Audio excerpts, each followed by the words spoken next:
sem demoras. Deus não rejeita a oração. Oração é alimento.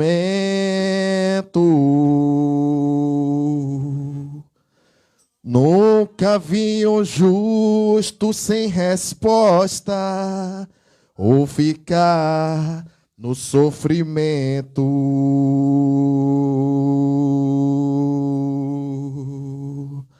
Basta somente esperar o que Deus irá fazer.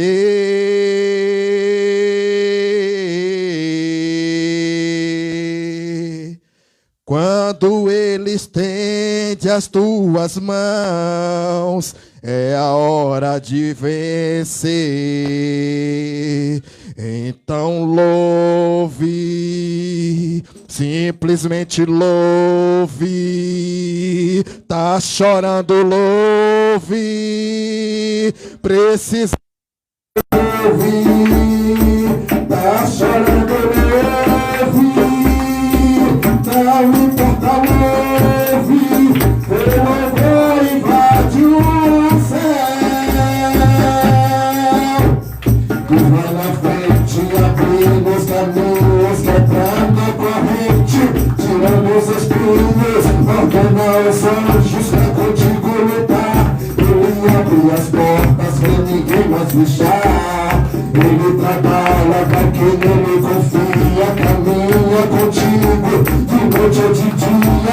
Erga suas mãos, tua bênção chegou. Começa a cantar, tem muito louvor. Erga as tuas mãos, erga as tuas mãos, erga as tuas mãos. Tem muito louvor, com muito louvor.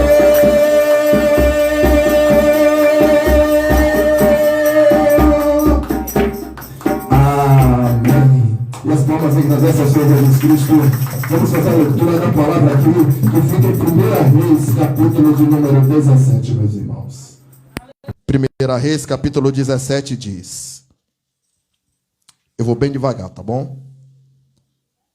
Então, Elias, o tisbita dos moradores de Gileade, disse a Acabe: vive o Senhor Deus de Israel, perante cuja face estou, que nestes anos nem orvalho, nem chuva haverá, senão segundo a minha palavra. Podem sentar glorificando, exaltando ao Deus, glorificando aquele que é digno de toda honra, de toda glória. Foi lida aqui a palavra em 1 Reis 17.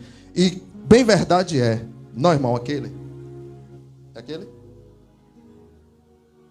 Amém. A introdução é assim mesmo. Pode aumentar. Culto de libertação, pode aumentar. O som tem que ser lá em cima hoje. Isso aí. Fizemos a leitura aqui a respeito do ministério de Elias.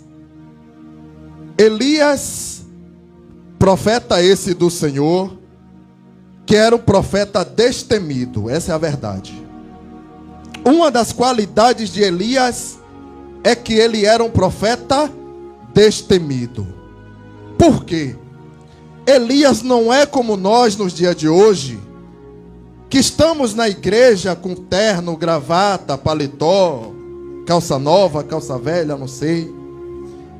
E com isso se acha no direito de chegar na cara de Bolsonaro, na cara de Lula, e falar o que bem quer. Porque crente hoje em dia está assim, fala o que bem quer.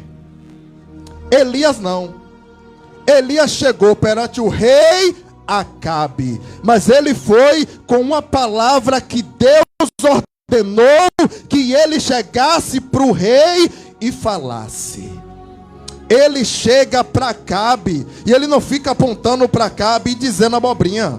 A gente fica aqui às vezes falando abobrinha. Eu falo no geral, não estou falando da igreja.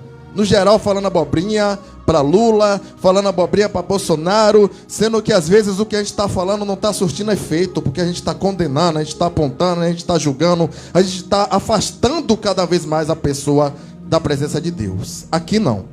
Aqui Elias fez o contrário. Elias foi com uma palavra para dizer a Acabe que Deus falou através da boca dele que durante aquele tempo não ia chover. Olha que palavra. O profeta chega na cara do rei e diz: olhe, perante o Senhor, cuja face estou, eu te digo que nesse período não vai haver orvalho e não vai haver chuva. Foi palavra de Deus. A gente não faz isso. A gente diz: ah, Lula roubou. Você prova? O Lula roubou é uma palavra para edificação ou palavra de crucificação? Você agora é judeu para crucificar? Aí você chega para Bolsonaro: ah, Bolsonaro isso e aquilo. Que palavra torpe é esse? Paulo escreveu em uma das suas cartas, né, lá em Efésios 4:28, se não me falha a memória, que não saia da tua boca palavra torpe, mas que saia a palavra que seja para edificação. E a gente não lê as cartas de Paulo. O que me surpreende do nosso irmão aqui, e eu parabenizo perante a todos a igreja, que eu vejo que muitas das palavras que ele traz é focada no Novo Testamento, focado nas cartas de Paulo. O som está muito alto, né, irmãos? Quer baixar só um pouquinho, irmão? Para não ficar estourando no ouvido dos irmãos? Só um pouquinho. Pronto, amém. Para não ficar estourando, que aqui a gente escuta de um jeito, lá eles escutam de outra, né? Aí eu tô gritando aqui, para mim tá bom, mas para eles lá, já não sei, né? Eu vou ver quando tiver assim: ai, meu ouvido, aí eu já sei que tá doendo. Mas a intenção não é machucar os irmãos. A intenção é que a voz saia com qualidade para que os irmãos entendam e eu também me escute, né? Para eu me converter. Porque a palavra vai chegando, eu vou soltando, mas eu tenho que me converter também. Aleluia, Jesus. Então, Paulo, ele é o apóstolo, o pregador dos gentios. Ele escreveu epístola para aquelas igrejas, para aqueles homens como Tito, como Filemon. Mas essas cartas são para nós, igreja do Senhor, aplicar em nossa vida. E aí, ao invés da gente pegar a palavra de Deus e aplicar com sabedoria, a gente quer sair apontando para todo mundo. A gente quer sair xingando todo mundo. Elias não fez isso. Elias disse: olhe, não vai chover. Olha que palavra. Não vai chover. Aí você olha assim: grandes coisas, não vai chover? Que palavra é essa, Elias? Eu não estou entendendo. Sabe o que significa? É que naquele tempo ali, eles acreditavam que Baal era o Senhor dos senhores. Eles acreditavam que Baal era aquele que comandava a natureza, que comandava o sol, que comandava a chuva. E aí Elias chega e diz: olhe, perante o Senhor cuja face estou, não vai chover. Baal ia fazer chover? Não ia. O que acontece? Deus chega para Elias no seu capítulo, no seu versículo 2 aqui mesmo, diz assim: depois veio a ele a palavra do Senhor dizendo: vai-te daqui, vira-te para o oriente e esconde-te junto ao ribeiro de Querite, que está diante do Jordão. Olha só. A palavra do Senhor disse para ele, para o profeta Elias: vai-te daqui e vá para de junto do ribeiro de Querite. Aí agora você para e pensa: meu Deus, o homem chega para o rei e diz que não vai chover. Chuva é o quê? Chuva é o quê? Oi? O que cai na chuva? Pronto, é água. O que cai na chuva é água. Acabe ouve a profecia de que não vai ter água. Aí Deus chega para Elias e diz: vá para de junto do ribeiro. Ribeiro é o quê? É o quê? Mais forte. Ribeiro é água. Deus chega para Acabe e diz: não vai chover. Chega para o profeta e diz: vá para de junto do ribeiro. Ou seja, Deus já estava dizendo: olha só, vai ter seca em Israel, profeta, mas na tua casa, na tua família não vai faltar água. Vou fazer igual os pregadores. Se você entender, você vai dar glória agora. Deus já tinha preparado o ribeiro para que Elias fosse para lá, porque durante a seca que ia sobrecair em Israel, ele não ia ser penalizado junto com aqueles incrédulos. Irmãos, e aqui tem um mistério, irmãos. Elias fez algo que muitas das vezes a gente não faz. Olha só, Deus disse: vá para de junto do ribeiro de Querite. Quando Deus chegou para Jonas, Deus disse: vá lá e clama a Nínive. Jonas pegou o sentido contrário. Elias não. Elias foi para o ribeiro e obedeceu. Sabe por quê? O ribeiro que estava preparado para ele era aquele ribeiro. Se Elias não obedecesse a providência de Deus, que era o ribeiro, não ia acontecer na vida dele. Hoje é libertação, irmão. Hoje você não está entendendo. Olha só, quando Deus te mandar ir para um determinado lugar, não conteste, porque a tua bênção vai chegar mediante a tua obediência. Se ele desobedece e vai para outro lado, ele ia sofrer com a seca. Deus disse a ele: olhe, vá para de junto do ribeiro, é lá que eu te quero. Você vai ficar lá, vai ter água para você. A providência divina está na tua vida, a providência divina está na tua casa, e não vai faltar nada diante da tua obediência. Aleluia, Jesus. E aqui mesmo ele diz: você vai beber do ribeiro, e eu tenho ordenado aos corvos que ali te sustente. Olha só, Deus já tinha ordenado aos corvos que sustentasse Elias. Imagine se ele fosse para o outro lado. Deus, meus irmãos, ele não prepara algo depois na sua dificuldade. Não, ele prepara antes. A providência de Deus, ela é antes. A gente não entende isso e acha que esse momento que a gente está passando é momento de desilusão.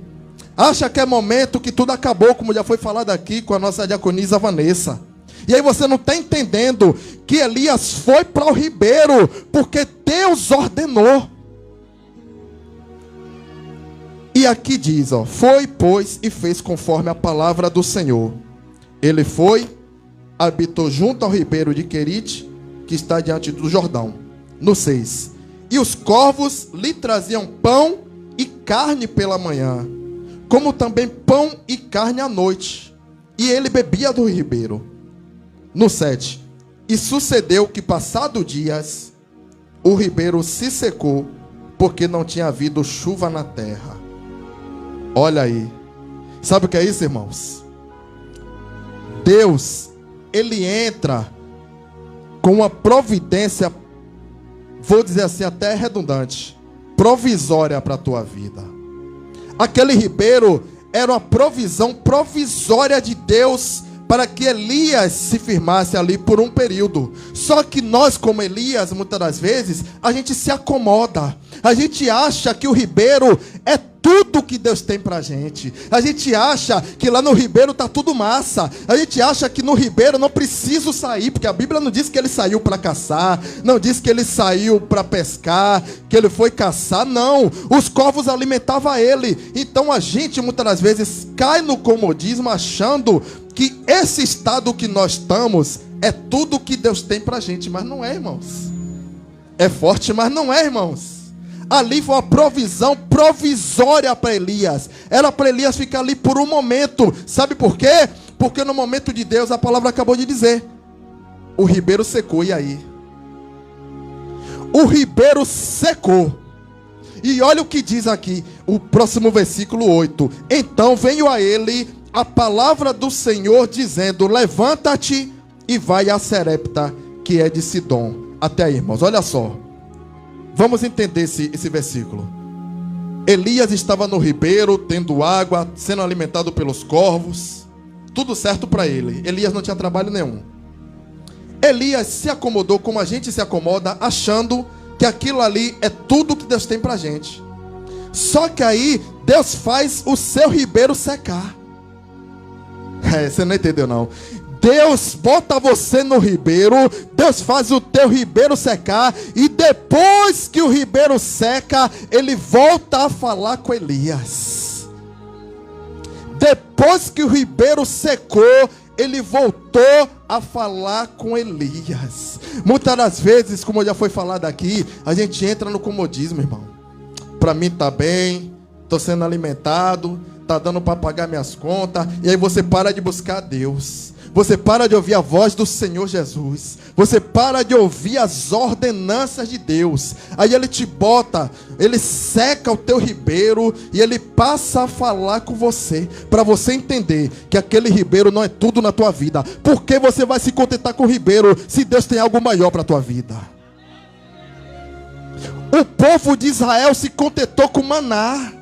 Deus começou a jogar maná para eles do céu. O maná era bom, era gostoso, era. Só que o que eles começaram a fazer? Eles começaram a guardar para outro dia. E o que acontecia com o maná? Ficava ruim. Sabe por quê? Porque para eles o maná era tudo. Só que Deus está dizendo nessa noite: não se contente com qualquer maná. Não se contente com o maná. Porque Deus tem uma terra que emana leite e mel. Deus tem algo grandioso para a tua vida. Creia nessa palavra, porque a prosperidade vai chegar à tua casa. Não se contente, irmãos. Você está enganado. Você está pensando que isso tudo que você tem é tudo que Deus tem para ti. Não. Deus tem algo grande para a tua vida. Deus tem algo bem maior para a tua vida. E aquele povo na usura guardava o maná, né? Guardava o maná, achando que o maná ia ser para sempre. Não. Deus disse: a porção do maná é para esse dia. Não guarde para o outro dia. Somente no sexto, foi no sétimo dia que ele disse: guarde no sexto, porque no sétimo não vai cair. Mas o povo desobediente, o povo fez do maná a vida deles. Assim como Elias fez o ribeiro a vida dele. Você está entendendo o que Deus está falando para você? Você está passando às vezes por uma seca. O momento do ribeiro secou. Não reclame a Deus, não. Não reclame a Deus. Saiba que vem providência divina. E a providência divina, ela é verdadeira, ela é eficaz e ela é eterna. Isso vai passar. Isso vai passar. Tem uma terra ao qual lá em Apocalipse diz que não haverá mais pranto, nem choro, nem dor. Então por que você vai ficar pegado às coisas terrenas? Por que tu vai ficar pegado às coisas terrenas? Por que qualquer coisinha você quer desistir? Por que qualquer coisinha você quer largar a igreja? Não, pelo contrário. A partir de hoje você está entendendo aqui o que aconteceu com o profeta Elias. O ribeiro se secou, a palavra de Deus veio a ele e Deus ordenou que ele fosse para um outro local onde Deus já tinha ordenado uma viúva alimentar ele. Meus irmãos. Aleluia, Jesus. Aqui o versículo diz: então ele se levantou e foi a Sarepta. E chegando à porta da cidade, eis que estava ali uma mulher viúva apanhando lenha. E ele chamou e lhe disse: traze-me, peço-te, uma vasilha, um pouco de água que beba. E indo ela a buscar, ele chamou e lhe disse: traze-me agora também um bocado de pão na tua mão. Porém ela disse: vive o Senhor teu Deus, que nem um bolo tenho, senão somente um punhado de farinha numa panela e um pouco de azeite numa botija. E veio aqui, ó, apanhei 2 cavacos, vou prepará-lo para mim e para meu filho, para que comamos e morramos. Olha só, Deus falou aqui em cima: ordenei uma viúva a te sustentar. Só que Elias, quando chega lá, a viúva não sabia que ele ia. Muita gente dizendo que Deus falou comigo, Deus está dizendo. Muitas das vezes Deus não está dizendo nada, irmãos. Deus ordenou aos corvos para os corvos irem. Providência divina. Deus ordenou a viúva, mas não falou para a viúva. Deus não chegou para a viúva e disse: olha, vai vir um profeta aí e alimente ele com o que você tem. Não, Deus não fez isso. Deus fala até no silêncio. Até no silêncio ele está trabalhando. Até no silêncio ele está operando. Quando você pensa que Deus te abandonou, Deus não te abandonou não, irmãos. Ele te escuta, Ele ouve o teu clamor, Ele ouve a tua súplica. Ele está vendo os momentos que você está no quarto chorando. Ele está vendo os momentos que você pega a fatura do cartão e você não sabe como vai pagar. Ele está contemplando a tua vida. Deus está contemplando a tua vida, creia nisso. E ali Elias foi, conforme a palavra do Senhor, para a casa daquela viúva. E chegando lá, ela diz: olha, eu só tenho um bolo, só um pedacinho. Eu vou comer, vou dar meu filho, vai ser a última alimentação, porque nós vamos morrer. Ela já tinha perdido as esperanças. Ela já tinha perdido as esperanças. Só que quando Deus ordenou o profeta ir até ela, Deus chegou para o profeta e disse: olha, eu já ordenei a viúva para te alimentar. Só que Deus não chegou para a viúva e disse: olha, você vai alimentar um profeta. Sabe por quê? Porque na verdade Deus já tinha provido para Elias, e agora Deus ia prover para aquela viúva. Deus ia prover para aquela viúva. A providência chegou para Elias no ribeiro. O ribeiro secou. Pronto, Elias, chega, já está bom aí. Você já comeu, os corvos já se alimentou, o ribeiro estava cheio. Chegou, vamos trabalhar? Levanta-te. Se Deus falou levanta-te, ele não estava em pé, né? No mínimo estava na rede, né? Se ele estivesse na Bahia, estava na rede, lá no lado do ribeiro, descansando. Né? Tá tudo massa aqui. Não. Deus diz: levanta-te e vai. Levanta-te e vai. Porque ordenei a viúva te alimentar. Mas na verdade Deus não disse a ele que era ele quem ia levar a prosperidade para a viúva. Deus não disse a ele que era ele quem ia alimentar aquela viúva, que era através da mão dele, através da atitude dela, que ele ia abençoar a casa daquela viúva. Falou em comida, irmão? Já pensou? O ribeiro secou, acabou os corvos. Deus chega e diz: levanta que tem uma pessoa que vai lhe sustentar. Você vai correndo, irmão. Deus não mentiu, não. Você vai correndo. Opa, o negócio apertou aqui. Deus está mandando eu ir lá para o lado, para a casa da viúva. Eu vou para lá, porque ela vai me sustentar. E chega lá e ele vê a viúva pior do que ele, porque ele tinha o ribeiro. A viúva só tinha um cavaco já sem esperança, que Deus não tinha nem falado com ela, tinha falado com ele. Então ele falou: não, enquanto Deus está falando comigo, está tudo certo. Ele já me deu água, ele já botou os corvos para me alimentar com carne, com pão, né?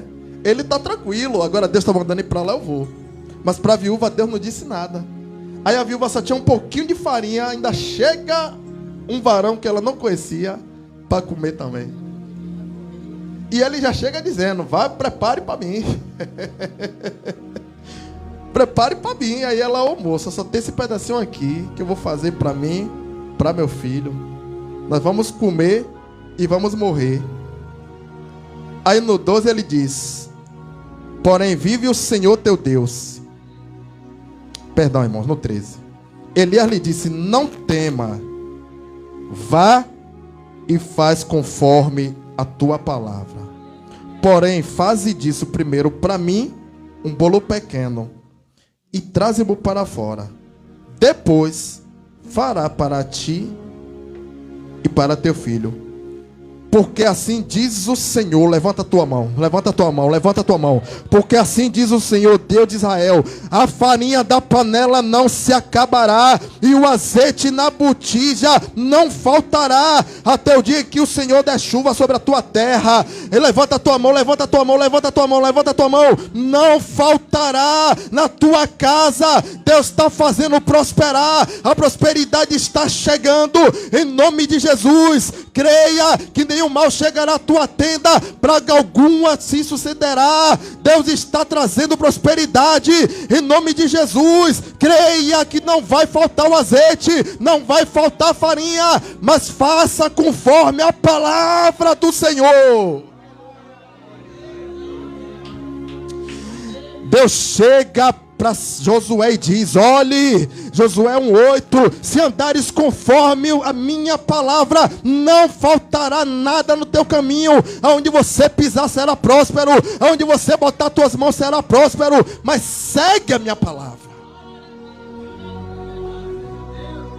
Muitas das vezes a gente só quer, né? A gente só quer. Eita, tá chegando, não vai faltar. Aí chega amanhã, só tem 1 quilo de farinha. O que Deus é esse que disse que não ia faltar? Mas tem 1 quilo de farinha. Ah, mas eu tenho que ir ali pegar um cartão de crédito e comprar um pacote de leite. Está R$9. Mas tem um cartão de crédito para comprar. E quantos não tem? Deus está provendo, irmãos. Deus está provendo, tenha certeza. Deus não proveu só na coronavírus, não. Quando a gente estava com 1.600, 1.200, sei lá quanto era de benefício. Não, Deus proveu ali. Deus está provendo quando tem R$100. Deus está provendo quando tem 1.000. Deus está provendo quando tem 5. Deus está provendo quando não tem nada. Entenda isso aqui. Deus está provendo quando você pensa que não tem nada. A viúva pensou que não tinha nada. E o profeta chegou e disse: não vai faltar. Não vai faltar. Agora ela fez uma obra sem ela entender. Elias disse: ó, faz conforme a tua palavra, porém faz primeiro para mim. Ela alimentou o profeta de Deus. Ela fez uma obra sem ela saber. O profeta sabia que ela ia alimentar. O profeta podia chegar botando banca. Não, Deus disse que a viúva vai me alimentar, então eu não preciso nem pedir. Não. Teve que haver esse diálogo. Ele chegar nela e pedir água, pedir o alimento. Teve que haver esse diálogo. Essa viúva, ela não ia negar, irmãos. Tenho certeza que ela não ia negar. Porque Deus já tinha dito que ela ia alimentar o profeta. Mesmo ela sem saber, ela não ia negar. Assim como Jesus disse que um de vocês hão de me trair. Judas não tinha outra escapatória. Judas ia trair. Não ia mudar a história. Judas ia trair, porque Jesus tinha dito que ele ia trair. Prova é que Jesus chega para Pedro e diz: olhe, antes que o galo cante, tu me negarás 3 vezes. Aí Pedro diz: não vou negar não. Eu estou aqui com o Senhor porque deve é. E Pedro negou. Porque Jesus disse que ele ia negar. E mesmo ele botando o peito na frente dizendo: não, eu não vou negar, mestre. Mas ele ia negar. A história não ia mudar, irmãos. Isso nos traz um aprendizado aqui. Que quando Jesus fala, vai acontecer. Quando Jesus fala, vai acontecer. Você querendo ou não, você acreditando ou não, você indo para a igreja ou não, você crendo em Deus ou não, vai acontecer.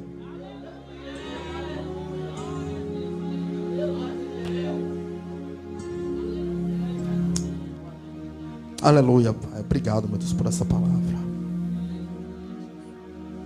Irmãos, muitas das vezes a gente está apegado às coisas terrenas. Deus vai nos alimentar aqui? Vai sim. Já foi profetizado que não vai faltar farinha, não vai faltar azeite. Mas o que Deus tem para mim e para você é muito maior que isso. O que Deus tem para mim e para você é muito maior que isso.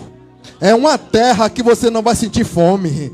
Acabou maná. É uma terra que você não vai sentir sede, porque você vai beber da água da vida. É uma terra que você não vai chorar, que você não vai ter mais pranto, que você não vai ter mais dor. Então não deixe as coisas dessa terra te parar.